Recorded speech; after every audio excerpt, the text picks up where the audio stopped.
Welcome back to my final morning report chart appraisal video on Thursday 16th of February with me, Richard Perry, market analyst at Hantech Markets. So I'm going to look at gold, and gold continues to hold on to these gains really. This breakout above 1220, which has been tested on the last 4 sessions. Yesterday a low at 1216.40, reacted strongly into the close, formed arguably a bull hammer as well, and that's continued higher today. You look at the momentum indicators, strong above 60 on the RSI, and MACD line still holding up, stochastic still holding up, so it's all pretty positively configured.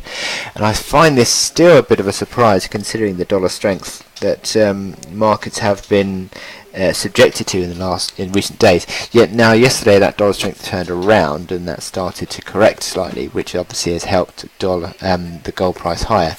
But will it continue above that 1244 resistance of a couple of days, 8th, 9th of Feb? That is a resistance that sort of arguably dates back to October. 1241 in October was the key low, but 1251 was the Brexit day low.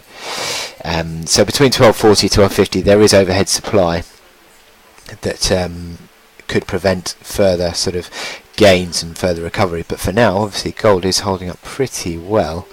Hourly chart shows you straining to break above 1237. If you can hold a break above 1237, that would reopen that 1244 level. But momentum indicators still look pretty range bound really, don't they?